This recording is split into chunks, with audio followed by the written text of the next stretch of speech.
बोला की तुम्ही सांगतो ग्रामपंचायत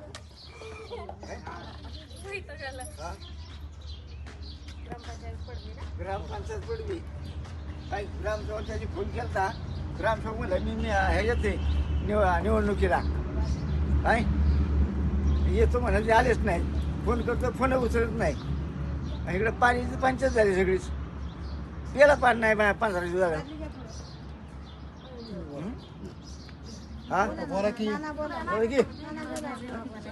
पडवी रामोशी वस्ती आणि गायकवाड माळा या ठिकाणी गेले 25 दिवस पाणी नाही. पाण्यापासून लोक वंचित आहेत. जिथं पाळीव प्राणी सुद्धा वंचित आहेत. त्यासाठी पिण्याच्या पाण्याचा प्रस्ताव देऊन सुद्धा आम्हाला अजून अद्यापर्यंत पाणी मिळालं नाही. त्यासाठी 2 दिवसात हा निर्णय केला तर ठीक, नाही तर हंडामोरच्या ग्रामपंचायत पडवी आणि पंचायत समिती जाऊन या ठिकाणी करण्यात येईल.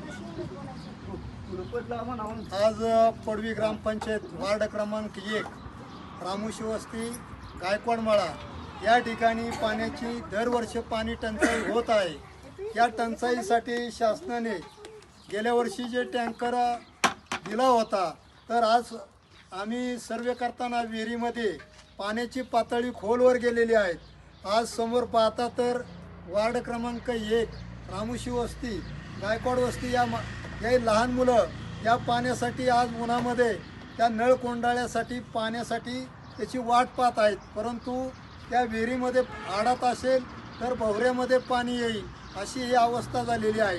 म्हणून ग्रामपंचायतीला अनेक वेळा या ठिकाणी मी विद्यमान या वार्डाचा सदस्य असून अनेक वेळा कळून ग्रामपंचायतीने या प्रकारे दखल जर 2 दिवसामध्ये नाही जर घेतली तर माझ्या माता भगिनी या ताई असतील, अंगणवाडी सेविका असतील, लहान मुले असतील, हे सर्व ग्रामस्थ घेऊन ग्रामपंचायतीला 2 दिवसामध्ये टँकर जर नाही मिळाला तर ग्रामपंचायतीला आम्ही खऱ्या अर्थानं कुलूप लावल्याशिवाय राहणार नाही. आणि आम्हाला हक्काचं पाणी आपल्याला मिळालं, हक्काचं पाणी मिळालंच पाहिजे. टँकर सुरू झाला, टँकर सुरू शासनाने याबाबत दखल लवकरात लवकर घ्यावी, नाहीतर अन्यथा तीव्र स्वरूपाचं उन्हाळ्या दिवसामध्ये पंचायत समिती गटविकास अधिकारी यांच्या ठिकाणी हंडा मोर्चा या कार्यालयावरती नेल्याशिवाय आम्ही ग्रामस्थ राहणार नाही. लवकरात लवकर शासनाने याची दखल घ्यावी. आणि आज खरी पाहतात रामोशी वस्तीमध्ये लहान मुलं, शाळेच्या मुलांना सकट पिण्याचं पाणी या ठिकाणी उपलब्ध नाहीत. गोठ्यामध्ये जनावरं 8-8 दिवस त्यांनाही पाणी पुरेसं मिळत नाही.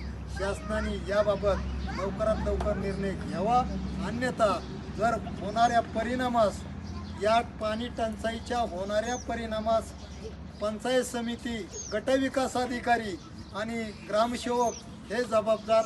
आम्ही ग्रामस्थ त्यांना धरल्याशिवाय राहणार नाहीत.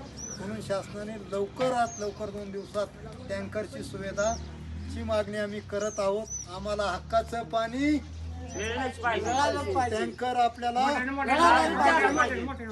टँकर मिळाला पाहिजे. धन्यवाद.